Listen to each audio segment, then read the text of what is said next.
Here is the YouTube link if anybody's interested in sharing it with their friends. Susan, you want to share it to YouTube, share it to Facebook or anything like that? Yeah. Here is the YouTube link if anybody's interested in sharing it with their friends. Sorry. All right. Are we all on? I think we are. Okay, welcome everybody. My name's Bill Ayas from the Bluegrass Club of Long Island and the Babylon Citizens Council on the Arts, and we're here with Joe Newberry and a bunch of other banjo nerds. No offense, banjo nerds, but you know who you are. And thanks, Joe, so much for coming. We have, let's see, where did everything go? Everything disappeared. On the arts, and we are here. Hold on, sorry.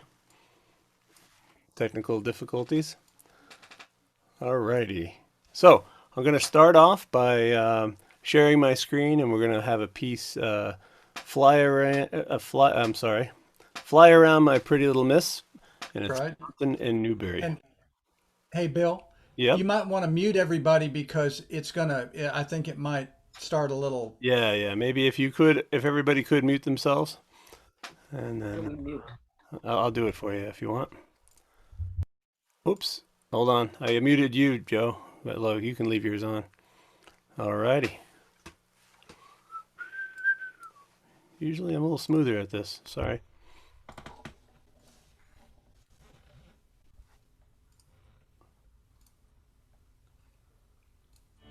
Fly around my pretty little miss, fly around my daisy, fly around my pretty little miss, you darn near run me crazy. Some people in the audience laugh and some don't.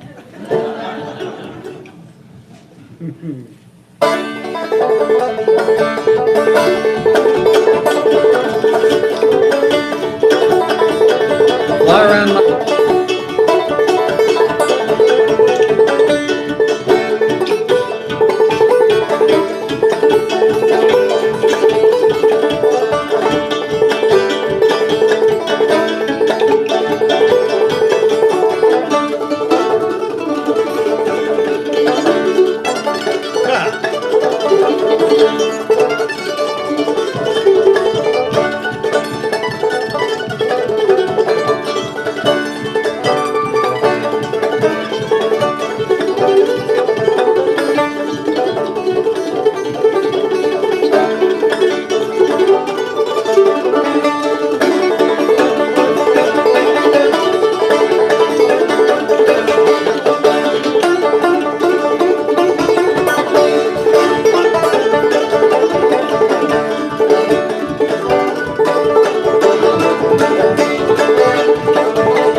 Yeah, man, that was awesome. Let's okay, so we're here with Joe Newberry, but first I'm going to introduce Sean Cullinane, and he's going to talk a little bit about why we're here and what's going on. Hey, Bill. Hey, Joe. How you all doing? Good.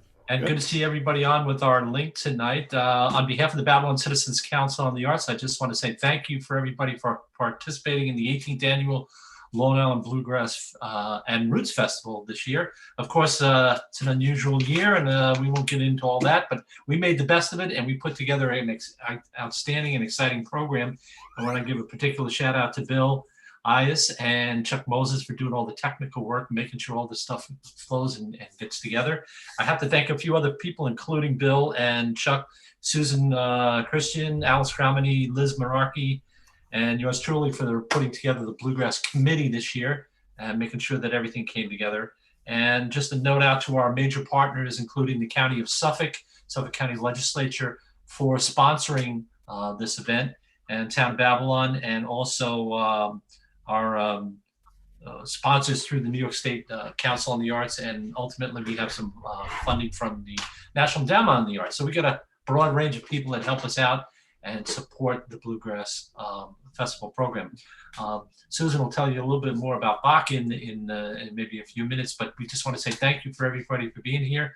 I'm going to throw it back over to Bill, and if I forgot something, we'll talk about it a little later. But excited to see Joe and learn a few things, and I'm joining the banjo nerds tonight. So thanks a lot. All I have in my house is a banjolin. Actually, that's not true. I have 3 of them. And what I do with a banjolin is I buy them and I put them in the back of my crawl space so nobody actually plays them. That's my goal. The banjolin should never be played. It's just something, every time I see one for sale, it's $80, $100. I buy it, I hide it. So that's my contribution to the world. Next up in our concert series, we have Buddy Miriam and Back Roads, which is Saturday at 8 o'clock. You can go to libluegrassfestival.org and you can get the link for that. And that's going to be on YouTube. It's the same concept. It's a YouTube meeting, and we have a pre-recorded performance, which was performed at the Baca Center, the Babylon Citizens Council on the Arts Center, which is a great place. If you've never been there, I highly recommend seeing a concert or show or a play or a musical there. They have a great setup. So Susan, what do you got for us before we start with Joe? Babylon Citizens Council on the Arts is a wonderful organization. We put on a lot of shows like the Long Island Bluegrass and Roots Music Festival. We host the Paumanaki Powwow every summer, which is a lot of fun for the family. And we have art classes. We have, at the Arts Center, we have book signings. We have concerts. We have a theater group that counts us as in their residency at the Arts Center. And we have juried art shows and all manner of arts and cultural events in the town of Babylon.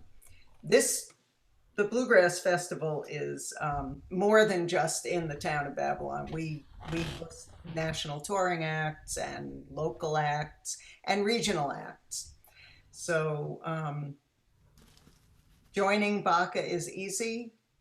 Donating to Baca is easy. We have donate buttons all over our site. And if you go to Long Island Bluegrass, libluegrassfestival.org, there's a donate button right there if you want to help out Baca. All these events are free, and we can't keep the music playing without you. All right, ladies and gentlemen, with words of wisdom from all the way from North Carolina, via YouTube and Zoom, welcome Joe Newberry. Thank you, Bill, and thank you everybody for showing up. I have a question and this is the folks watching on YouTube. You can raise your hand, but I won't see it. But for the folks on the Zoom call, how many of you have taken from me in person? There you go. So you know that in person, I run what is called a Noodle free zone, which is that when I'm talking, you're not playing, and when I ask you to play, then I'm actually listening. The beautiful thing about Zoom, and I was telling Bill and Sean beforehand, we're adaptable creatures, and so that's actually a cool thing about a Zoom. If you have your sound, if you're muted, you can play. You can play as much as you want to. So I want everybody to unmute because I want to go around and because every gallery view is different. I'll call on you. Two things. If I ask you something, if I ask you to demonstrate something, if I ask you to play, it's just us. And so once you cross that, either the real threshold or the digital threshold, it's just us. So don't worry about playing for somebody. So, Sean, I'll start out asking you how do you play bluegrass usually?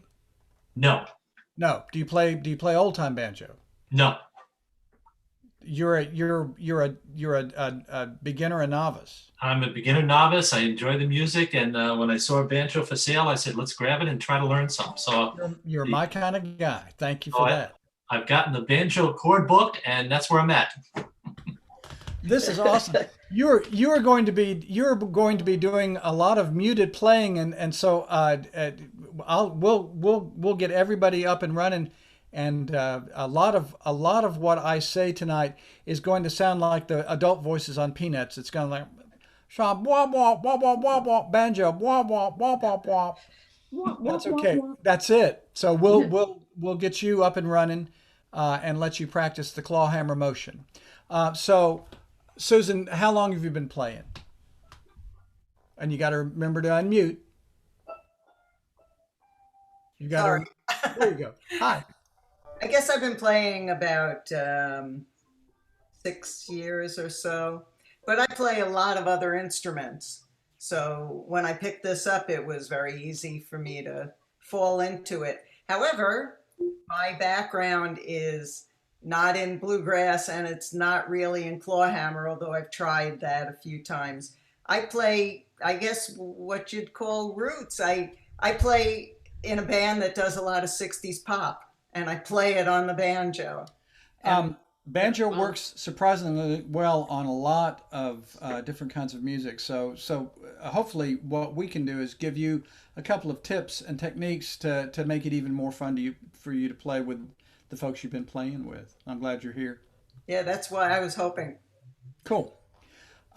Jean, Yes. I didn't mean to bust your identity, but I'm sorry. iPad 2. Yeah. How long have you been? I know that you've been working with my friend Maria Fairchild some. Yeah. It was sort of like disjointed. I started about 5 years ago, and then she left and went to North Carolina. She left me. I came And back. I've only been back, I guess, this year, March, just around the time of the COVID, right? Early this year. Early this year, Very right? beginning of the year. Yeah. Right. So I don't know if I guess I'm still a beginner. I don't know. I'm still trying to do the thumb thing. You've just described my entire musical life, Jean. Right there. I'm still a beginner, and I'm trying to do the thumb thing, and some days I'm luckier than others. So I'm glad you're here. I'm glad you're with us. And Maria Fairchild, we miss you here in North Carolina. Hey, Oh. how are ya? Doing all Yeah, right. a lot of great music there. Some good Yes, friends there, and I sure do like the climate up here. I hear you. I just could not take it. It is. It was 84 here today. Ooh. And- Yeah, not for me.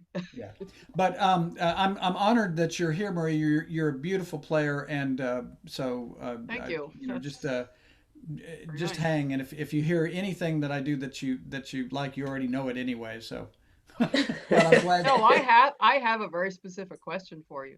All right, we can do it now, so I can be cogitating on it. Oh, well, I'll just tell you what it is then. Okay. It seems to me that you do a lot of double thumbing, just wailing away on the fifth string. I do. And that does not allow you to drop your thumb and get melody notes. So I'm wondering how you get it's got to be down to hammer-ons and pull-offs. Sometimes actually, when I discovered the power of double thumbing, I was playing a dance, and the third note of the dance, my fifth string broke. And so I played everything until I could sit down and change out. I played everything sort of just clubbing at it and doing.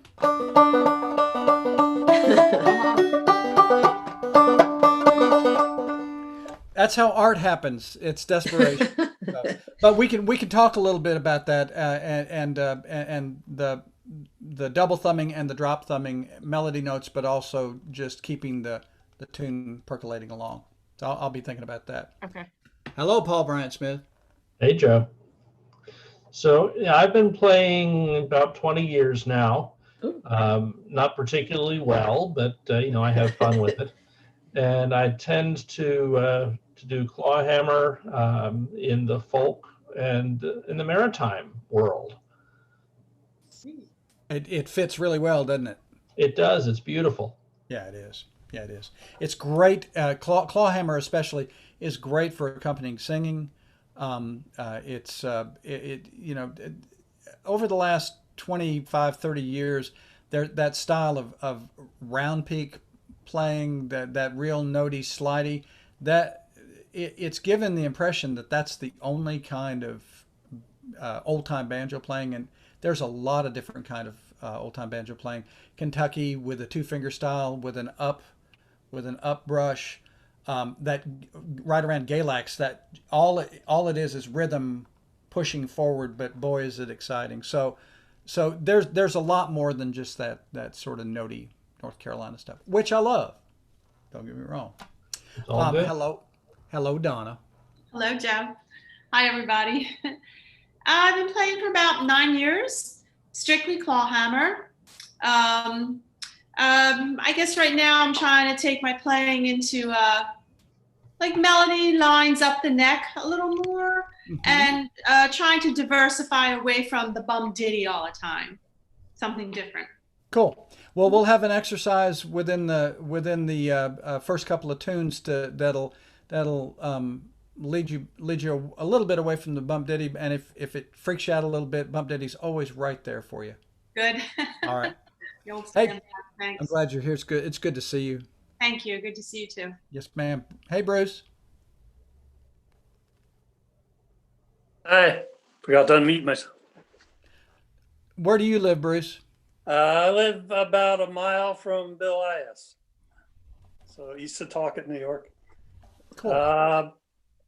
Been playing bluegrass banjo for about 50 years, 45 years, something like that. And mostly guitar and bass. I played in a bunch of bluegrass bands over the years. I play in a band with Bill now. He's been with us for a bunch of years.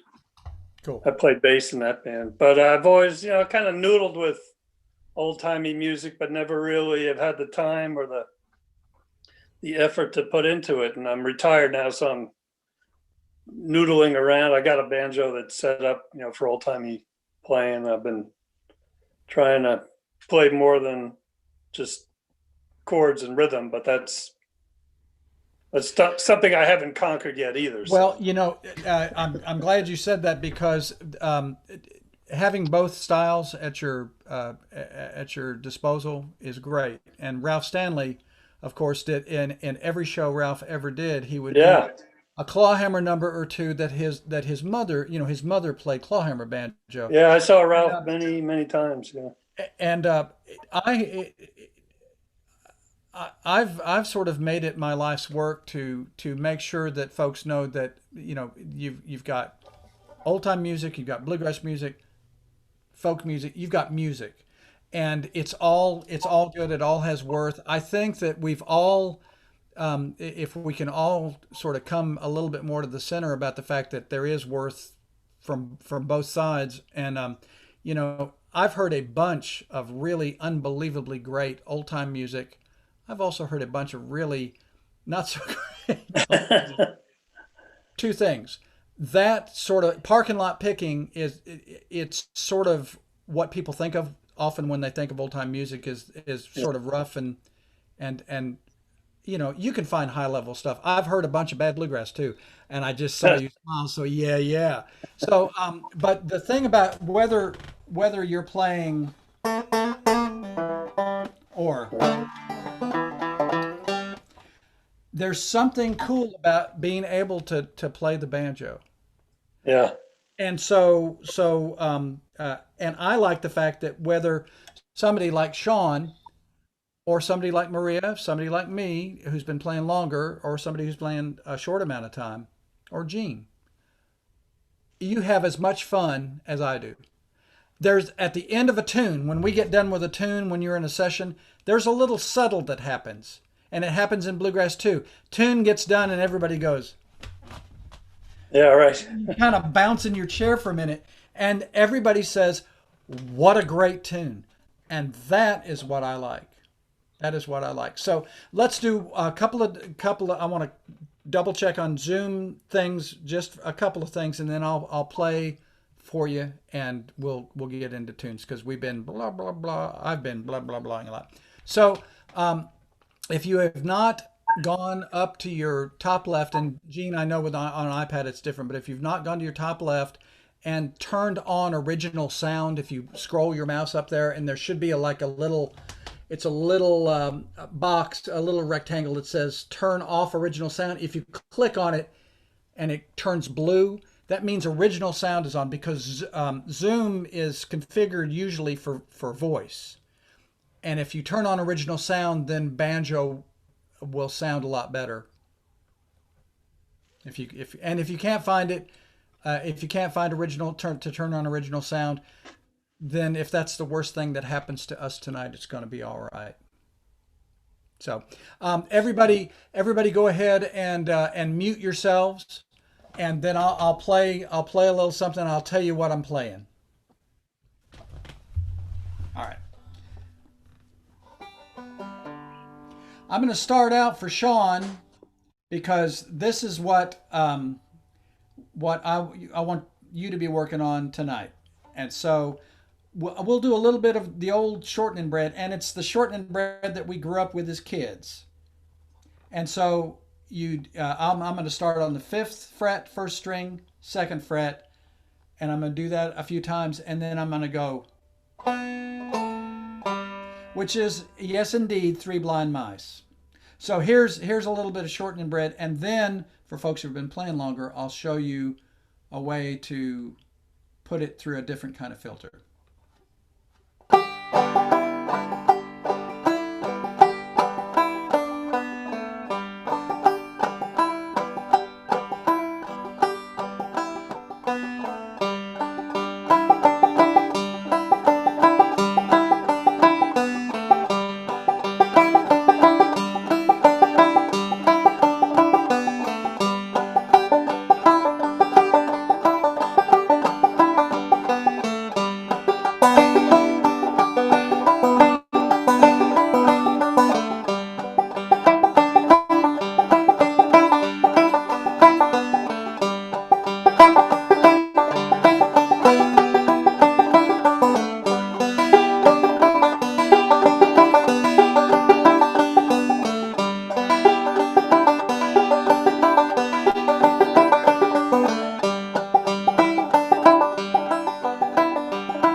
So all of that to say that if you can get happy in the knowledge of being just as happy doing this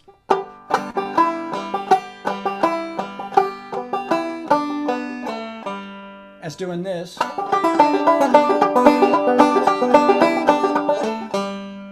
then that's a great place to start, because this has just as much worth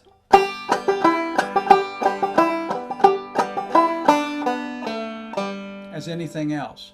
Now, as I went through that tune, what I was adding things. I added some double thumbing for Maria. I added some, I call it single stringing. I don't know what anybody else in this world calls it, but for Donna, I added single stringing, which is going back and forth between a particular string and the 5th string, just one after the other. Instead of the bump ditty,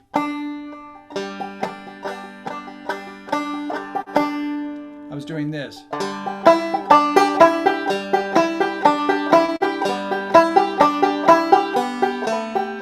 And a good exercise is to not wonder, when do I put the single stringing in?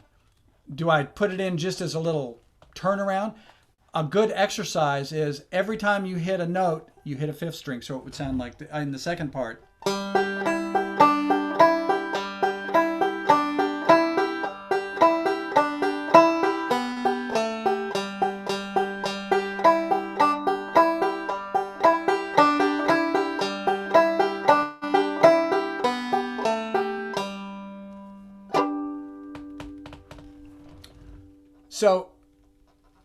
in the except for Sean, everybody's got the bump ditty pretty good. Everybody's got the bump ditty. I know. Well, and Maria, I know. Yeah. So, Sean, it's you and me for a second, buddy. Ready? So, do you know the three? Do you know the bump ditty sound? No. Okay.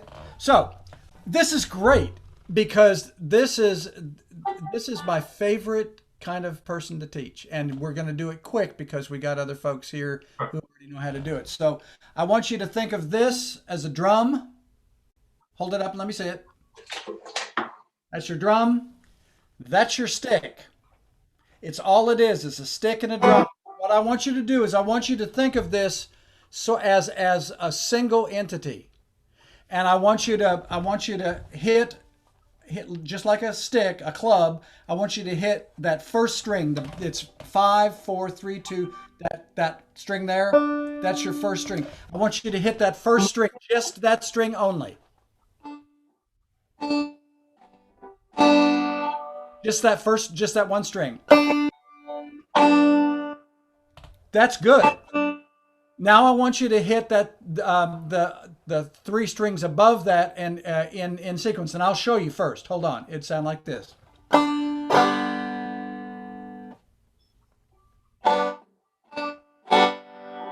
That's good. Now I want you to look at my hand because I'm going to hit that first string, then I'm going to hit those other 3 strings, and look where my thumb is. It's right resting on top of the 5th string. And think of it like falling over a cliff, just like Wile E. Coyote, and there's that little spindly tree that catches him. That's what your 5th string is. It's catching your thumb. So you do this, and there your 5th string is ready to be plucked. So the motion, don't play, but listen. The motion is da, da, da, da, da, da. So say it first. Da da da da da da. I want you to sing it back to me. Da da da da da da. Da da da da da da da da da. And now I want you to pull all that together. You've got all the elements. I want you to go da da da da da da da.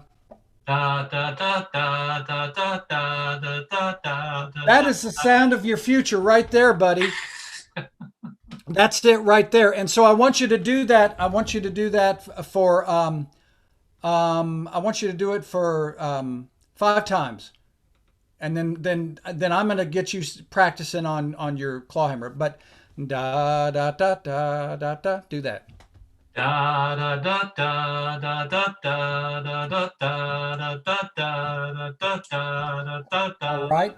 So now what I want you to do is I want you to think that, but I want it to come out your right hand.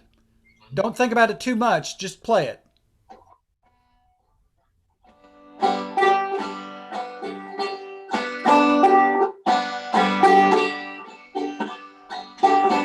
Welcome to the club, brother. Yep. Okay. Practice. All right. So what I want you to do is I want you to mute, and I want you to do that. And then do you watch sports on TV ever? Do you ever watch football or anything like that? On occasion, sure. I want you to turn the sound down on the TV, and I want you to sit there and watch the game, but do that. That's your homework. All right. And and I'll check back in with you for a little bit, but that's exactly right. You sang it, you heard it, and you translated it. Basically, you're done with me now because you own that sound. Okay. So mute, and we'll move on, and we'll do some single stringing. All right. So when I teach banjo, I view what I play as a platform. And as long as I have this as the platform,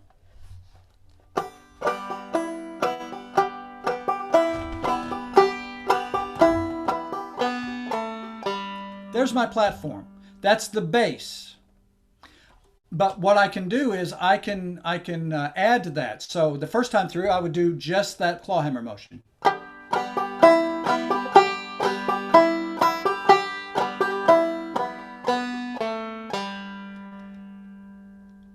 adding to that platform would be a pull-off.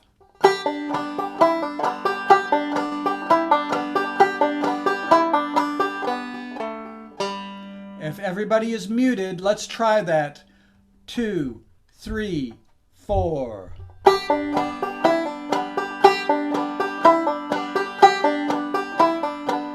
Again.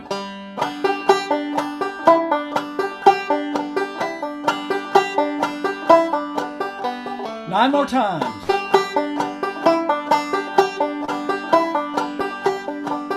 A little slower, I get excited.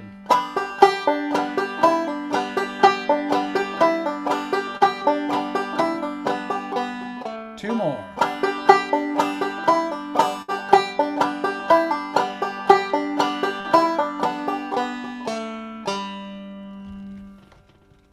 All right. Hey, Gene. Unmute here. Here we go. Yeah. Yes. Did you grok, to quote Heinlein, did you grok what I said? I did. About the pull-off? Can you move your camera down a little bit so I can see your banjo? Perfect. All right. Great. Now, can you do that pull-off thing I was doing?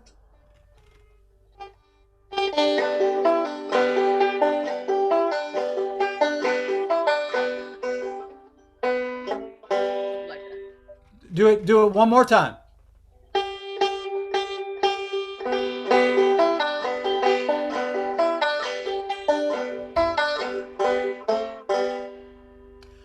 I like what you did very much, and I'll tell you what I liked even more. And that is that you messed up in the middle and you caught yourself and you said, I could hear you go, no, that's not it. I do that all the time with Maria. Listen, that is what I want to hear. That is what I want to hear a student say. If I hear a student do this, no, no,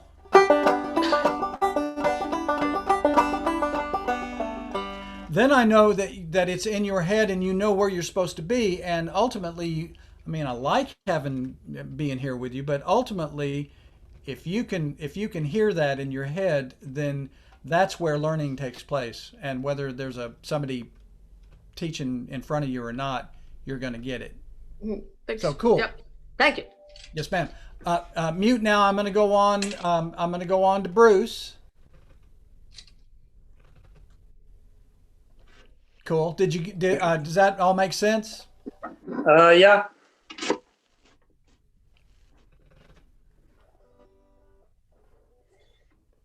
Just play it, or? Yeah, just play it. Just play it.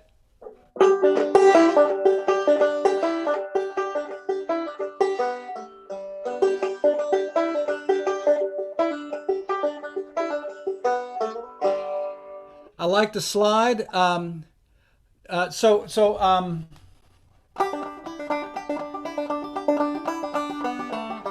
Cool. On the three blind mice part, throw in a little single stringing back and forth between each of those strings and the fifth string. I'm not going to show it to you. I want to see if you can conceptualize what I just said. Something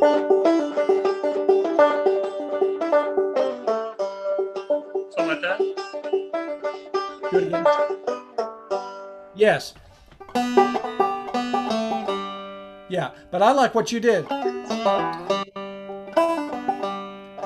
Because what you did is you built on, it was a different part of the platform, but you were still on the platform.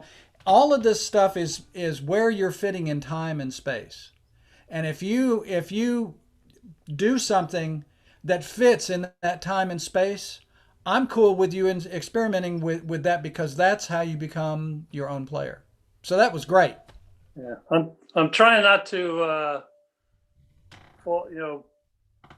superimpose bluegrass licks, which is all I know for the most part. Still that different, that rhythm. Okay, so here's I said before. I think before we got up and running, here is where it really lives for me.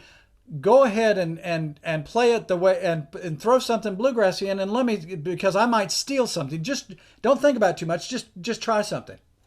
I mean, clawhammer style, but.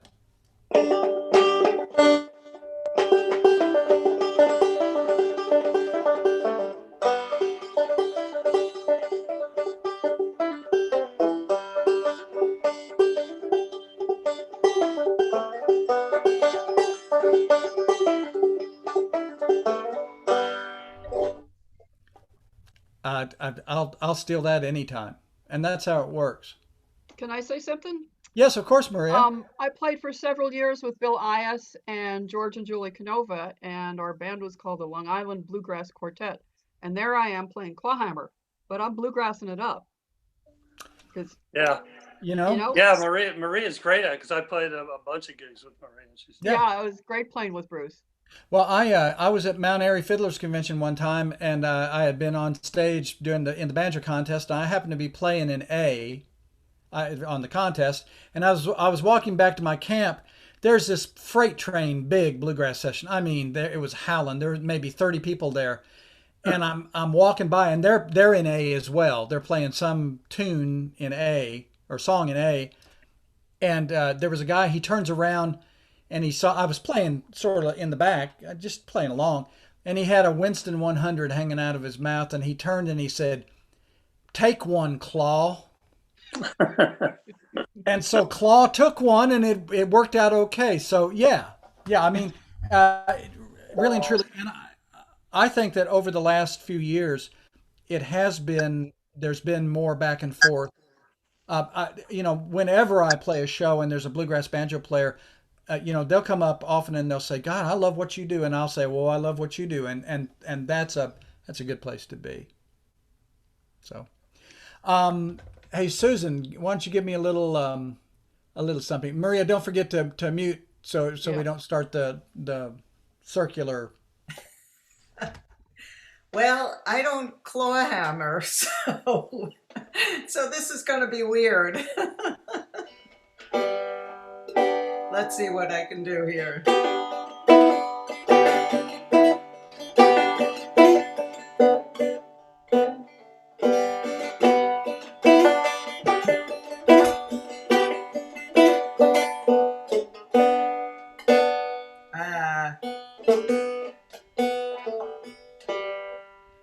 I was trying to do that. I heard you get there. It took you a second, but I heard you get there. Pull your camera down a little bit if you can, so I can see what your right hand is doing, because it's fascinating what. I told you I just play what I play,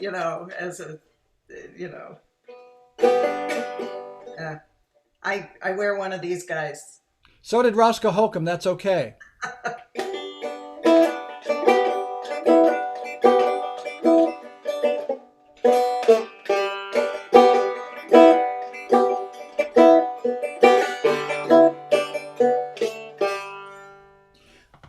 Floppy. Look. There's enough going on there that I would probably want to sit down with you and figure out what you're doing, because that is a very cool thing. I mean, you know how the clawhammer motion sounds, yeah? Yes. So if in your free time, if you want to practice this 15 minutes a day, make sure you're on a level stage, because you'll drool out of both sides of your mouth. But you want to do bum diddy bum diddy bum diddy bum diddy. If you have trouble remembering that, you could say Newberry, Newberry. An old joke, but a good joke. But I like what you're doing, and that's the thing, is that old time banjo. If you don't call everything old time banjo clawhammer, because it's not old time banjo. There's a lot of.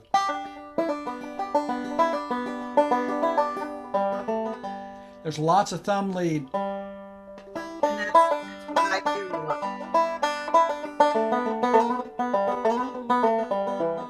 lot. So there's a whole wide world for you. But if you sit down and do a few minutes a day.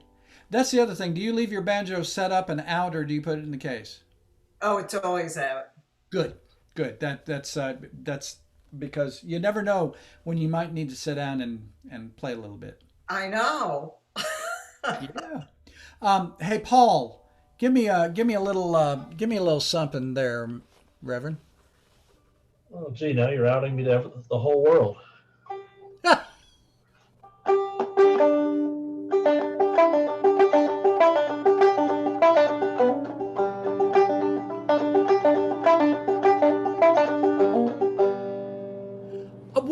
just do? Because that was very cool. I missed. You know what? You did it twice, and now it's jazz. Exactly. What I wanted to do was a slide, but We'll do it.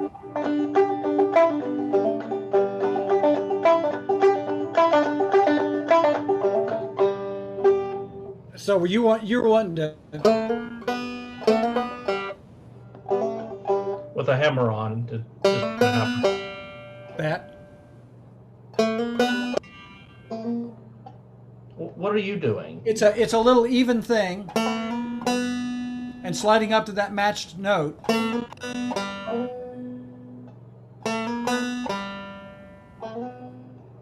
Now you got a pull off on there too? Nope, no pull off, just a slide.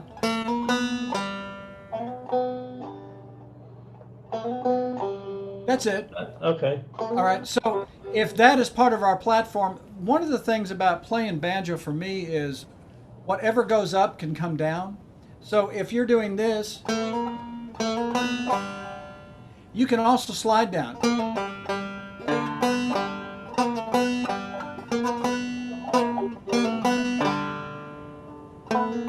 If you were putting it in bluegrass terms, it would be anchoring your finger on the second fret, third string, and doing a hammer on. You know. Right. But boy, I'll tell you what, you've got a great lick on it, Paul. And sorry, didn't mean to out you. I didn't. You know. It's okay. I don't mind. Okay. Well, I appreciate Yeah, I appreciate what you do in this world. Oh, thank you. So long as you don't start addressing me as your holiness or anything, will be good. No. I shall not. I shall not. Hey, Donna. I'll mute myself. Hi. Can you see my banjo at all? I cannot. How does it? There's your banjo. That's better. Okay. Yeah. So you can do the pull offs right away, can't you? I can. Yes. So maybe you do all single stringing. Okay.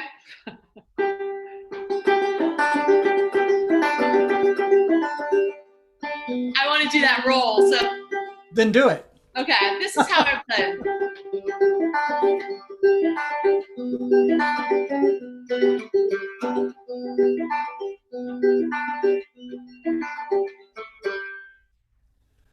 I like that second part. Play that second part one more time. Like that? I like that. Yeah. Right. Yeah. We'll play the whole thing. Okay.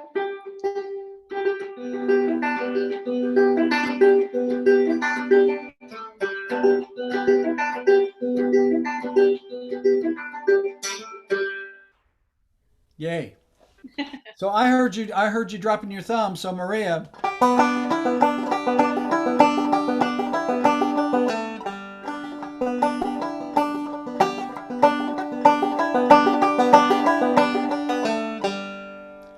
If you break the fifth string,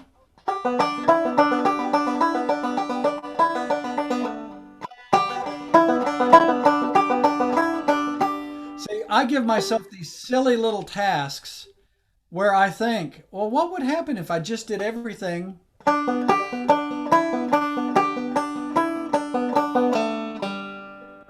you're using your second string like the fifth string. Yes. Yeah. The concept of the drone string, it just needs to be a string in opposition to the string that's being played. Yeah. So that second string, there's that same motion. It's just very, very wee, very truncated. It's what the gnomes play.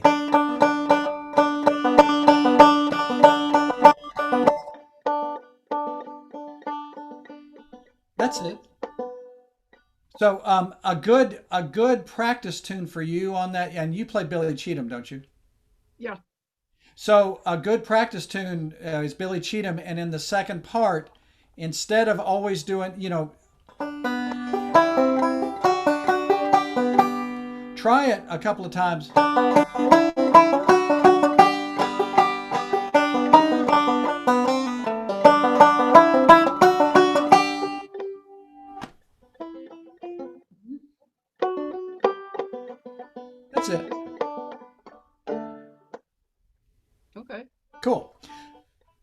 So now my pals, what I'm going to do is I'm going to show you something that will keep you from getting worn out playing. You know, it just wears you out to go from the fifth string to the second. I'm worn out. I'm so tired. So what we're going to do is we're going to instead of using this melody note on the first string, fifth fret, you've got that same note on the fifth string. So instead of going back and forth like this,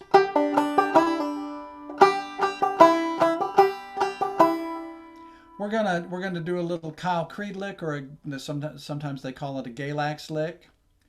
But you can here's the we'll start off actually by doing a hammer on, and I'll show you instead of going like this.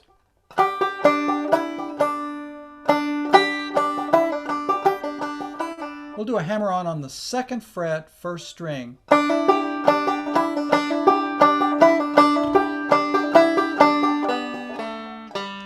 Clear as mud. Do you want me to do it a couple more times, like 9 more times? I'll do it and slow it down a little bit because I get so excited about this. So I'll slow it down a little bit. 2, 3, 4.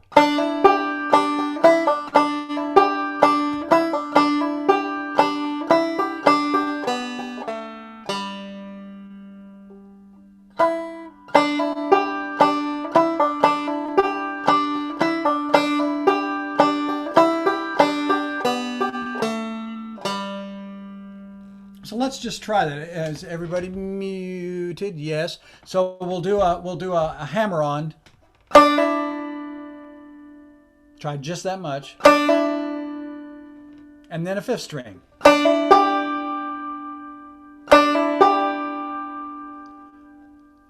Doesn't that just ring like a bell? So it would be after that fifth string.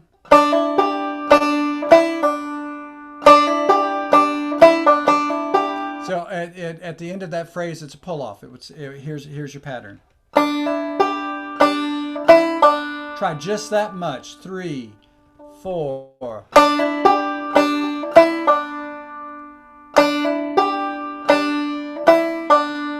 3, 4. 3, 4. We're going to do that one more time. 3, 4. All right, so going on from there.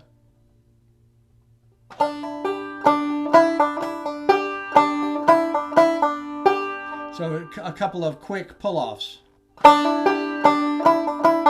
So,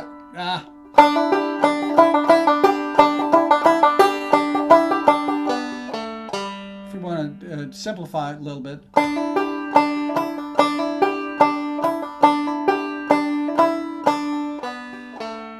We'll do one pull-off. That's our platform. I'm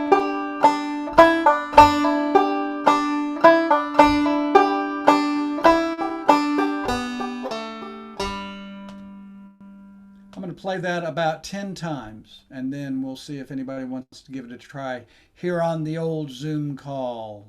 3, 4.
Grandpa Jones always said, never make people wonder, have they started? And never make them ask, are they done? So when you get done, be strong when you start and be strong all the way through. If you ever watch old videos of String Bean or Grandpa Jones at the end of the tune, even in the back of a very, very crowded, long schoolhouse, you could tell when Grandpa was done because he'd do this.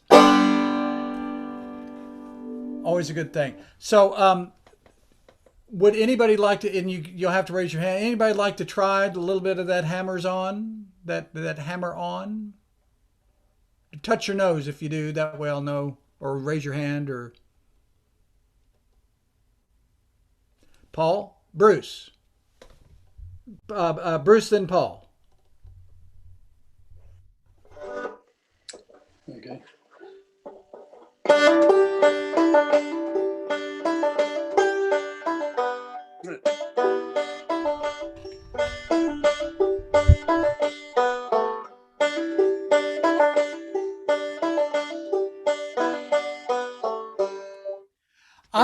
I love the progression of that, and I love that little like rock and roll.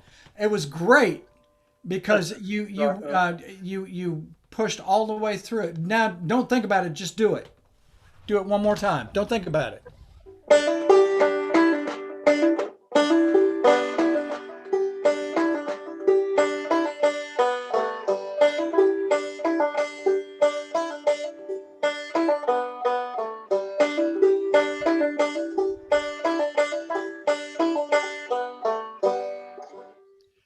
That was great. And here's the thing about me that you need to know if you're working with me on banjo.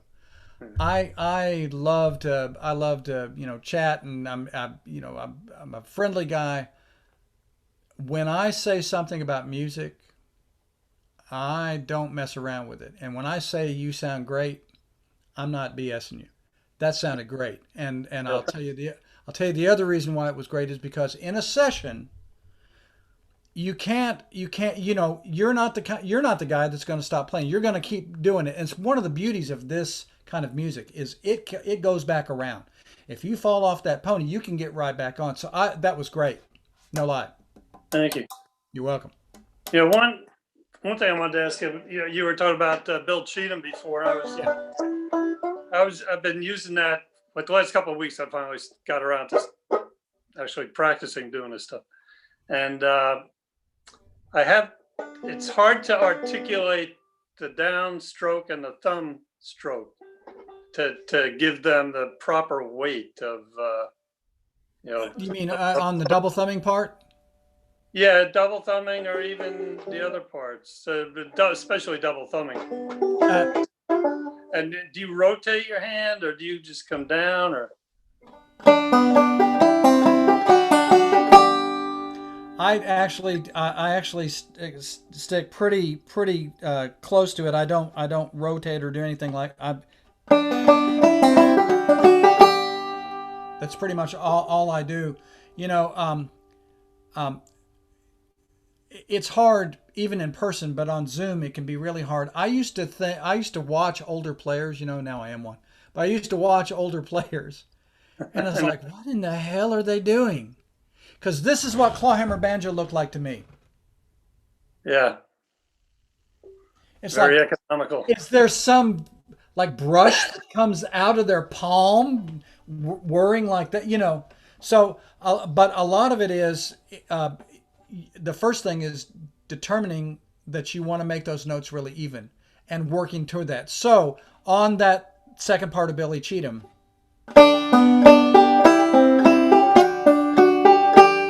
making sure that that all of those notes are about the same volume.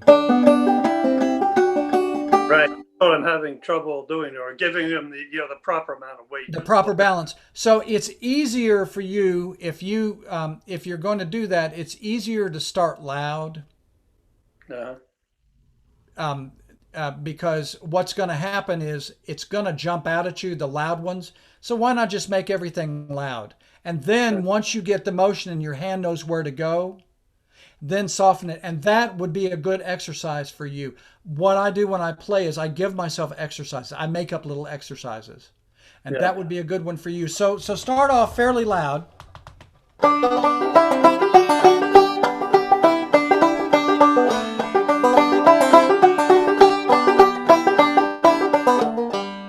And then soften it up. But to keep the same attack, just bring the volume back. It would sound like this.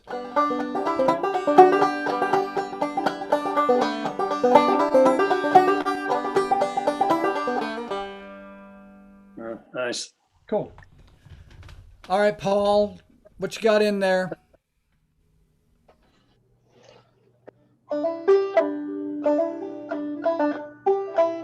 Ah, it was better earlier. It's better when you're on mute.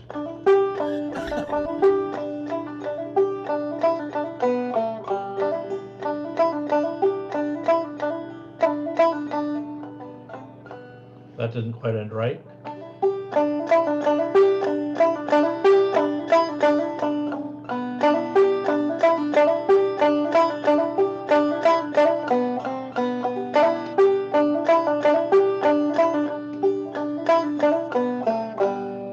There you go. You found your three blind mice right at the end.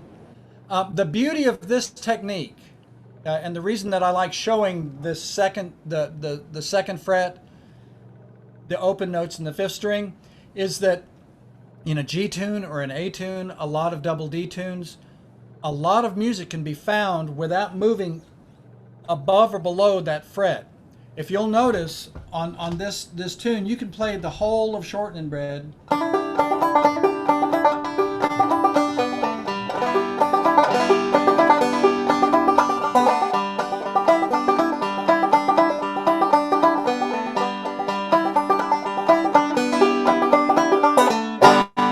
It's all on that second fret, and that means that when you're in a session and you don't really know the tune, you can find a lot of music by not moving around, and some and like I said before, that's a benefit of these tunes going for 5 or 8 minutes, is that you can have the chance to experiment.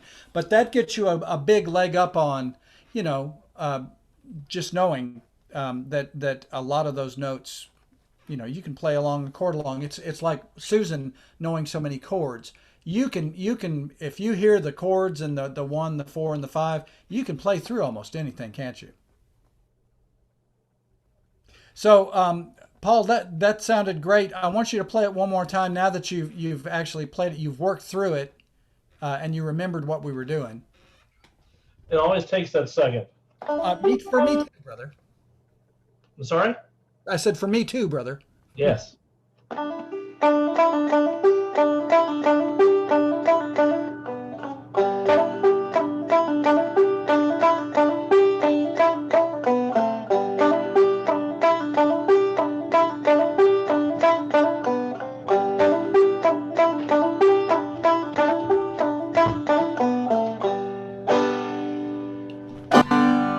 Awesome.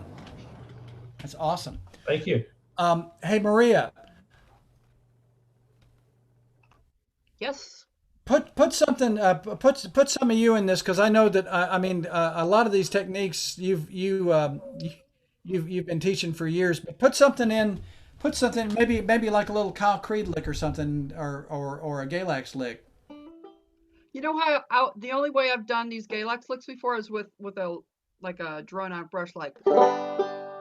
Dude, okay, So I want you to play it through like that. Play it through like that, and we'll hone you in on the 3 note.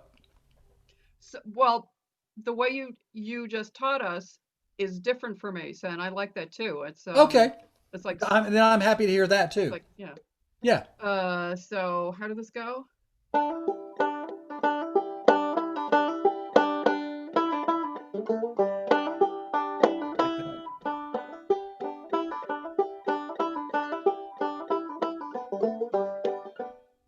And I've never played the rest of it. So how would I do it with this roll?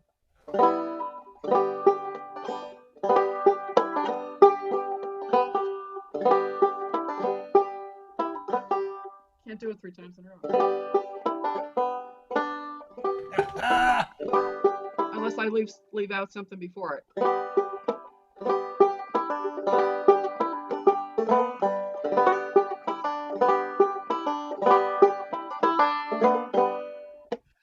That had a beautiful little bounce to it, and actually, I'm glad that you did that, because what you just did is you modeled what we all do when we're trying to figure something out. Because I love your internal dialogue actually became external, and I don't even think you realized you're doing it.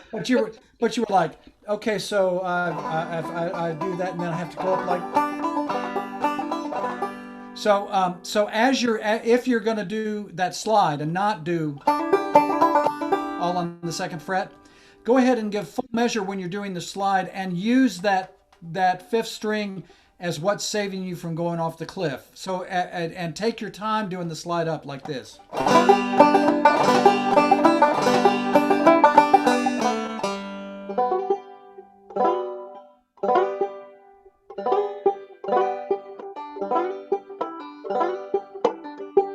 I know that's not what you're doing.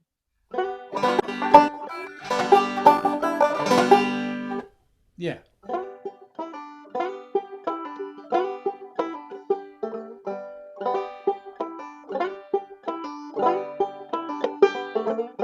All right, so what I'm doing is I'm coming on the last bit of the previous phrase and doing that slide up. So it's what you're doing is perfectly valid, and it sounds great.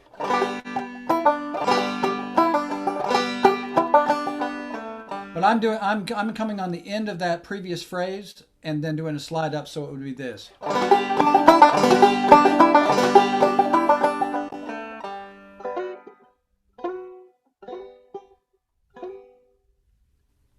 Are you doing the fifth string?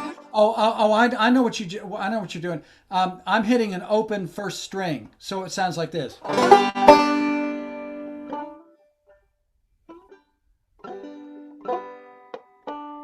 Open first. Open first.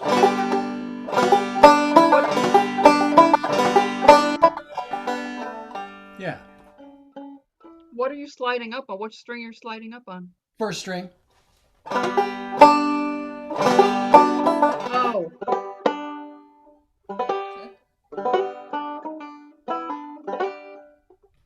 Yep. So you're not using the fifth string there? Not there. Damn it. Oh. I don't want to pull off. And when you said that, then I started putting the fifth string in. But no, before I was not putting the fifth string in at all. That brings us to something that's really important, which is when you're playing this sort of stuff, to be the master and mistress of your thumb. And sometimes having that drone string is great, but sometimes it's nice to just do a slide and not worry about putting a fifth string in at all. Mm-hmm. Hey, Gene, how you doing there? Oh, unmute. There you go. There you now go. You can hear me. Yes. You can. Yes, so, dear. Run what I was just talking about through the Gene filter. The last thing I didn't really quite get was.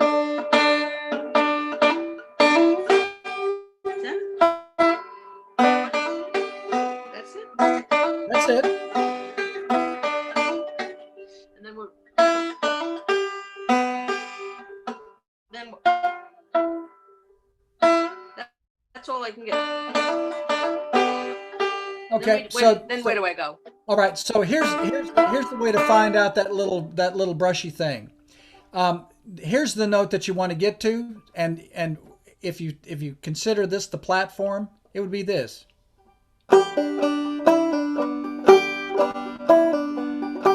So instead of just hitting that single note, what I want you to do is I want you to go down on the second fret and slide up to the fifth fret like this.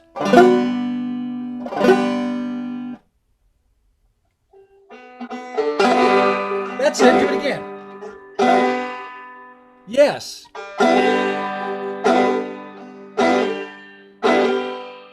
Yeah. I'm a banjo player. Yeah, and then slide like this. Try just that much.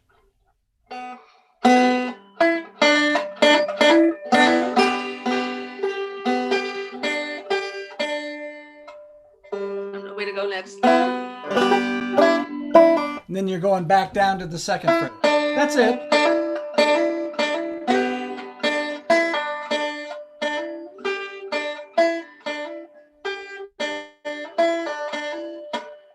Cool.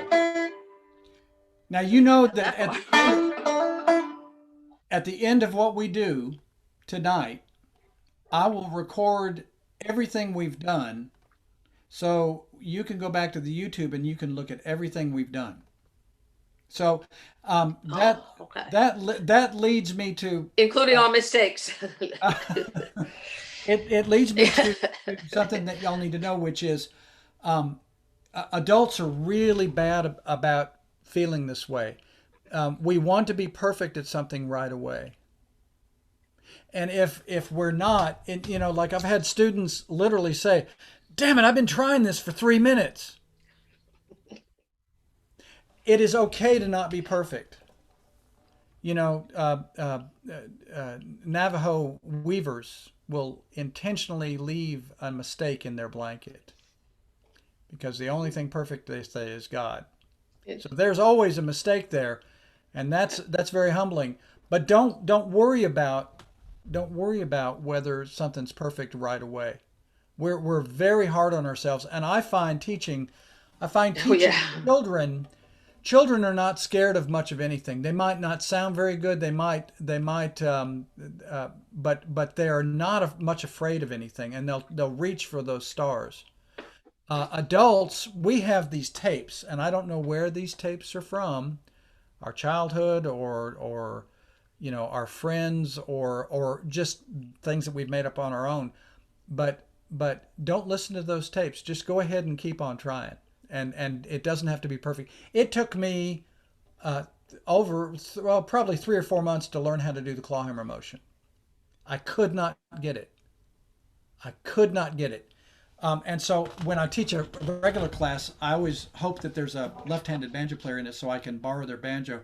But sometimes I can turn it around. So here is the instructor trying, and I'm going to try my best to do the clawhammer motion with my left hand.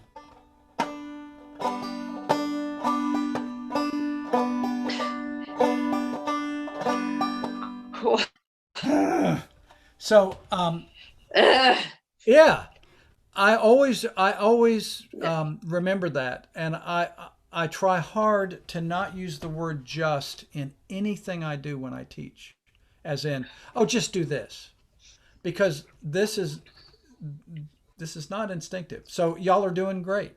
You're doing great.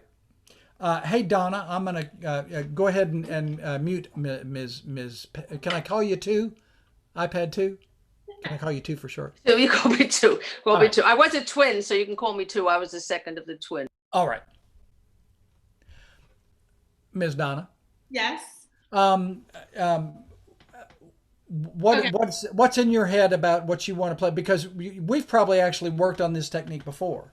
Yeah, what I tried to do, like, there's 2 A parts, right? So yeah. I tried to do how you first taught it, and then the second way. Cool. So, I don't know.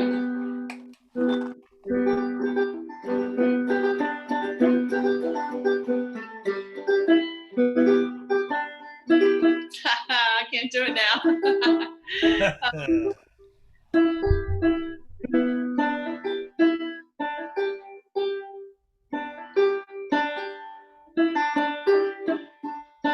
I'm making it hard on myself.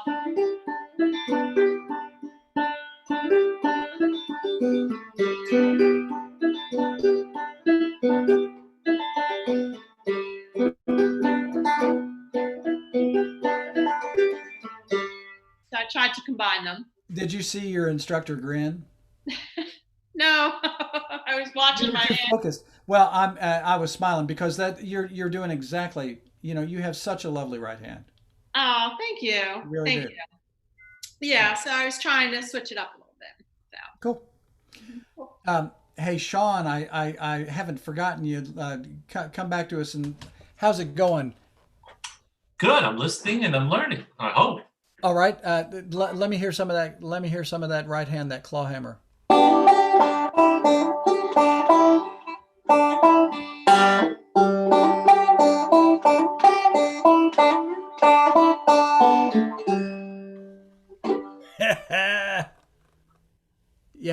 Yeah, there's a football game with the sound turned off in your future. Okay, we're working on that. Yeah.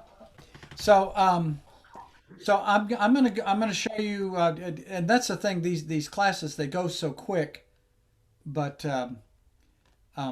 it's why I like having the recording where you can refer back to it. So we had talked about the hammer-on. I am gonna show you a little bit of the Galax Lick. And so what I want you to do is I want you to well, first I'll play it for you, and then I'll tell you how to do it.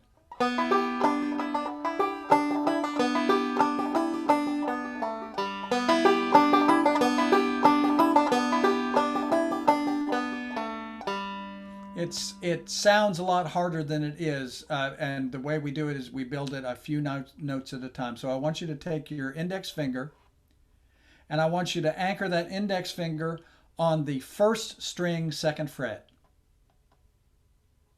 And so and then I want you to just play only play the second, the open second string, the closed first string, and the fifth string, and I want it to sound like this. Try just that much.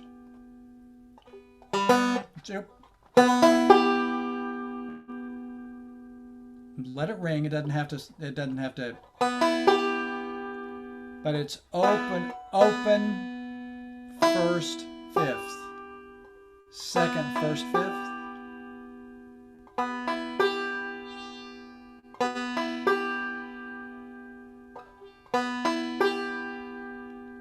Now it is your good fortune or your bad fortune that this stuff I love this stuff, and so I could do this for like an hour. I just get lost in it.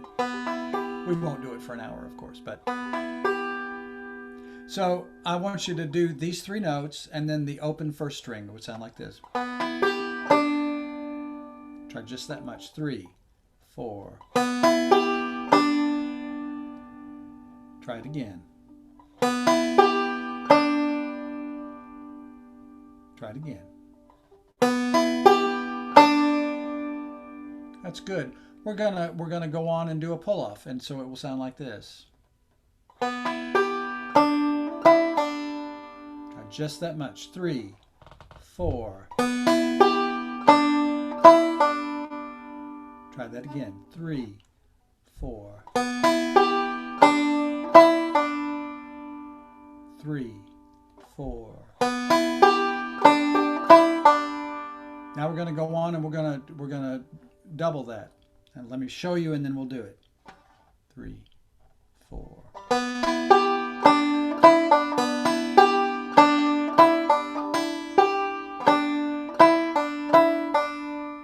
So we'll do that 3 times. 1, 2, 3, 2 pull-offs. So I'm going to do the whole thing, and I'm going to do it slow, and I'm going to do it a bunch of times, and I want you to jump it on, try it, and if it comes out sounding like this, that's okay. But what we're aiming for is open second, closed first, fifth.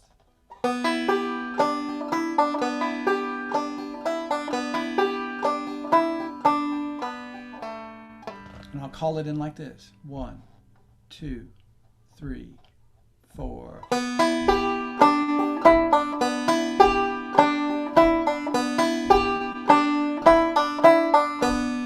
Again.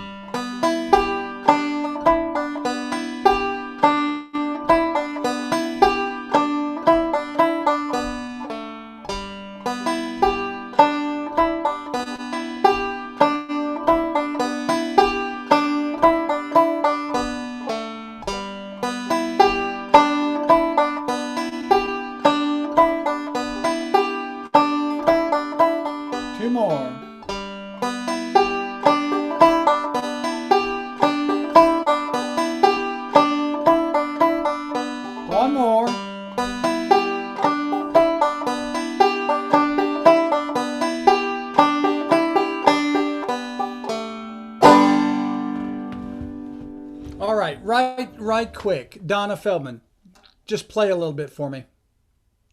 Of that song? Yeah, just that Galax Lick. Uh,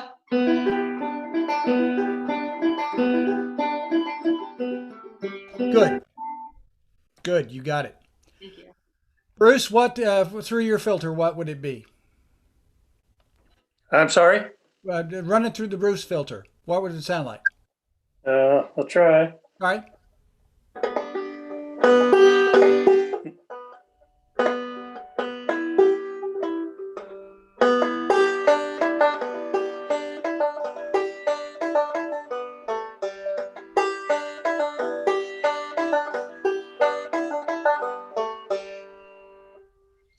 Spot on.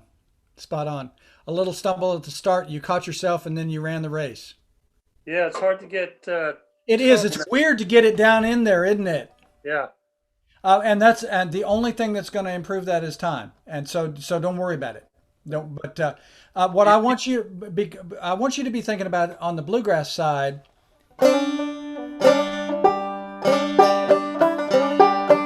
You know, some slide that you would put instead of always using the Galax. Yeah, it's a cool blue Scruggs tune because it's got a lot of banjo. Absolutely. Banjo speak. Absolutely.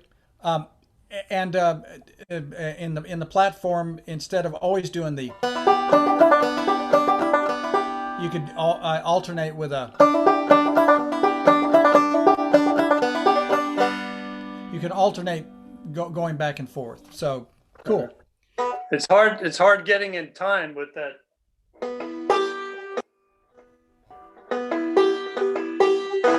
You know, finding that note. But you're hearing it. Yeah, and that's the key is knowing where you need to be. And like I say, it doesn't have to be perfect right away. Yeah, that's great. I like that. That's cool. Cool. Hey, Gene. Oh. Okay. Okay. Let's see if I can remember.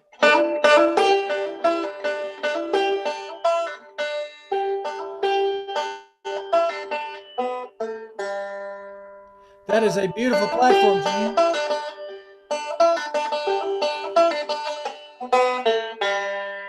All right, so what I want you to do, that is a great platform. So what I want you to do, is I want you to anchor your index finger on the first string, second fret. Now I want you to do that open second string. I want you to do everything you did, but just do proceed from. Try that much. Up, keep your finger anchored there on the first string. Just mash it down and don't move it. Right. Now go open second string and closed first string.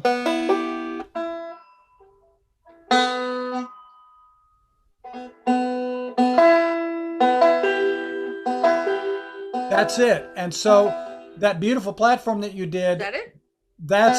That's what you'll continue. And I'll go slow on that one.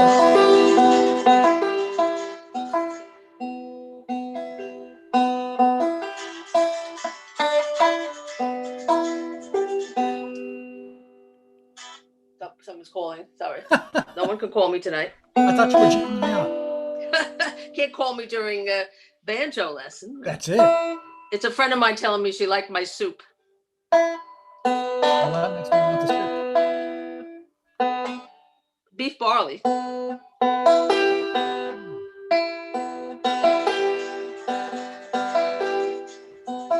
right. As I'm teaching this tune, Gene.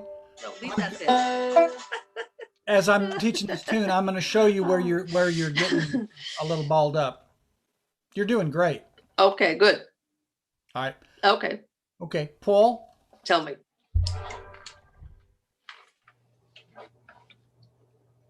Where's Paul? There you go.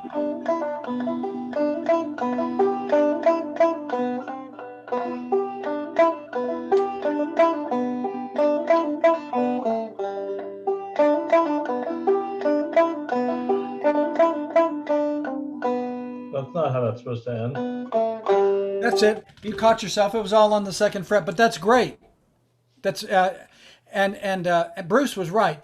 It's hard to sort of slip down into and start everything there on the open second string. It's like my big old mitt. It's like, what? Right. You mean there? Ah. Good job. Thank you. All right, Maria Fairchild. Am I off? You are. Yeah. Okay.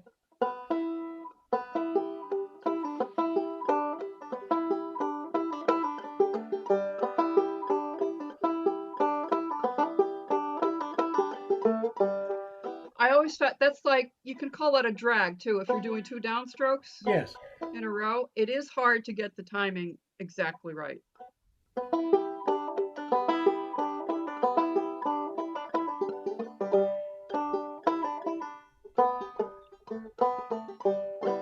But then when I was doing that, I started doing something else.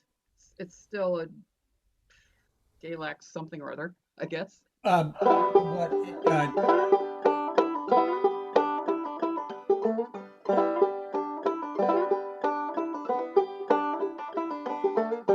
That would just be from the other side of Galax. That's very Wade Ward.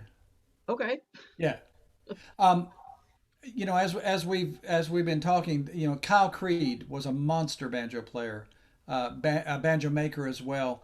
Uncle Wade Ward, who played for years and years with the Bog Trotters around Galax.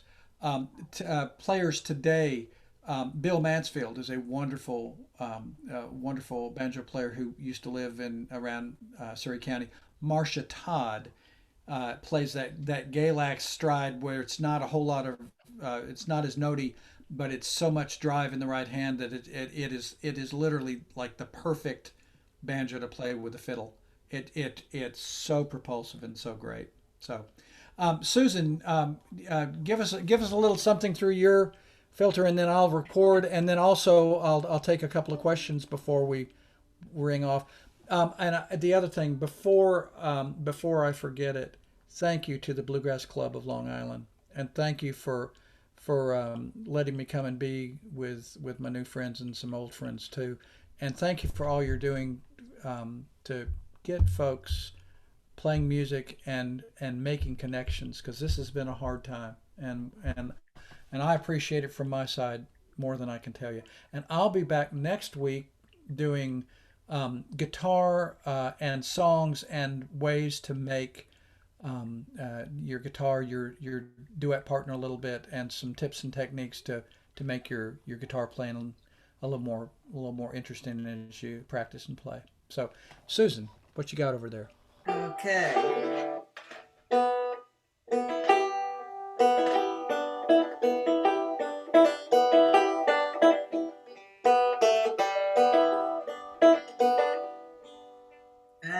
I did that.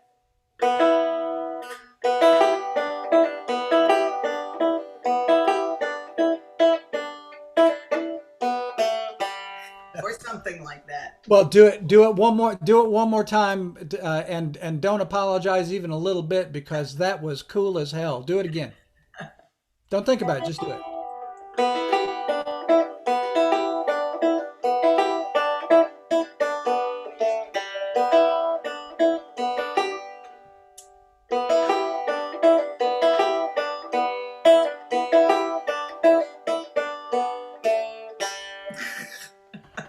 I exult because really and truly that is a really cool right hand, and the other thing is that you played all the notes that I was playing. You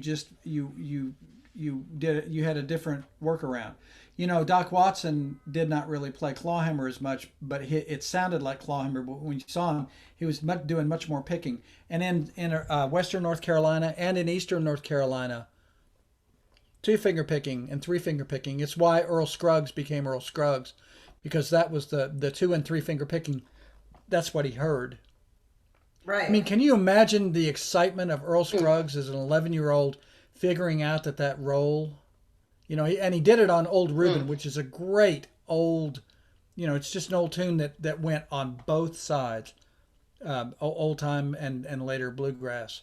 Matter of fact, when I had my changing, it was an epiphany for me that showed me what I wanted to play and how I wanted to play.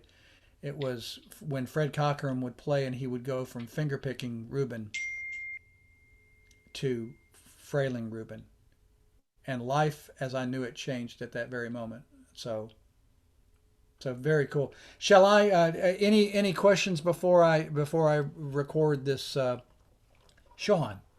Can you just talk for a few minutes just about the hand, the claw hand itself? Do you use your fingers? Do you keep it steady? Do you how do you use that? Well, I'm not going to. Here's how I do it, and that's the only thing I can do. I do approach it as I hold my banjo, and I'm pretty much. I mean, you can see on my banjo where I strike. A friend of mine calls it the angel. It appears on every one of my banjos. That's where I strike. I strike up here and I go down. So this is always a little longer than up here. But I take my hand and I use it pretty much as a unit, pivoting from my elbow, but not too much. I don't do my wrist because I always worried about wearing it out.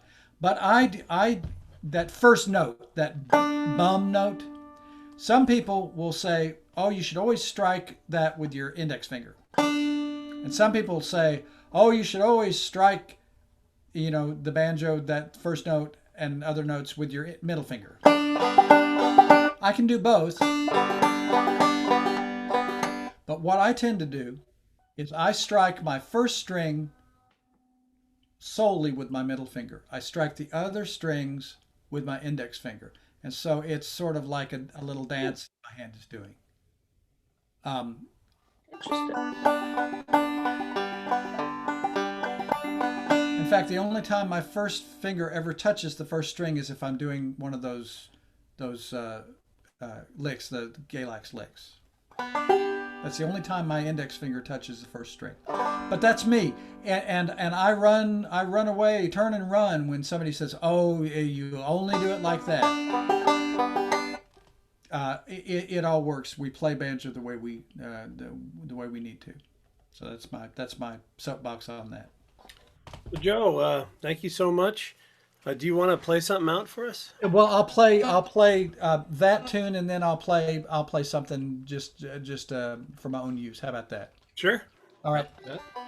So I'm gonna set the platform for that for that shortening bread, and I'm gonna do it a number of ways. Y'all keep in mind that no matter what I'm doing, I am just as happy with this.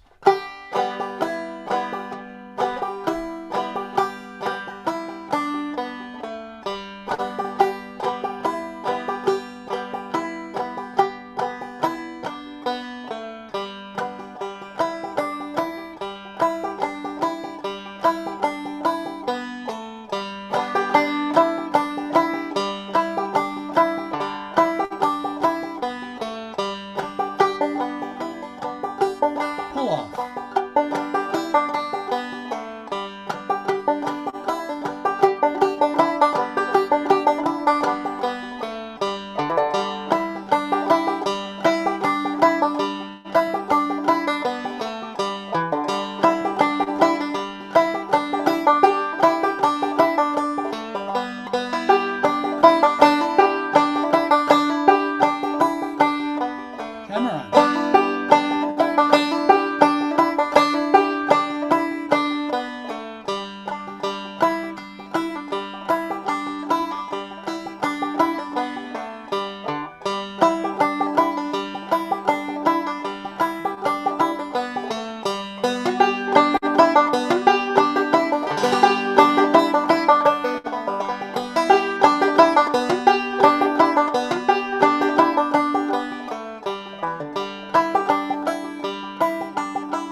go, Gene. Just so you know, Gene, I'm talking to you.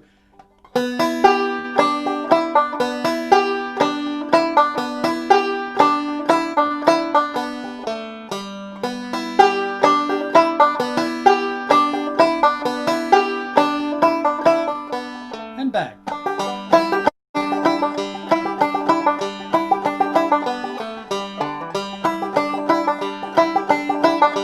Big finish.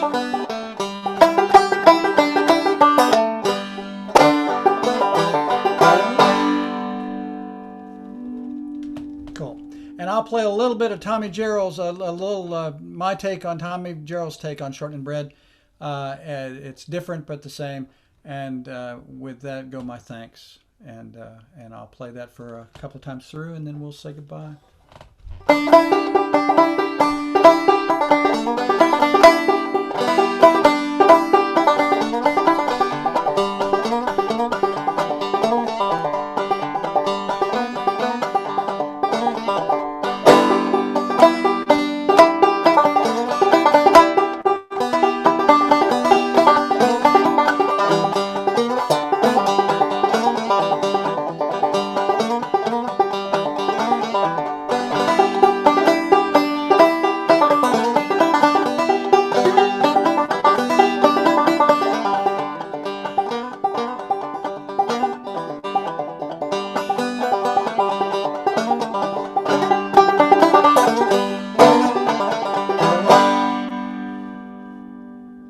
Thank you, everybody. We'll see you next time. Thank you so much, Joe. Thank you, Bill. Thanks, Joe. See you later. Wear your masks. Wear your mask, says. Wear your masks. Bye. Bye-bye. And thank you for the Babylon Citizens Council of the Arts. Please go to their website and donate if you can. If you can't, well then go practice your banjo, make some money, and then donate. All right. Paul, thank you so much.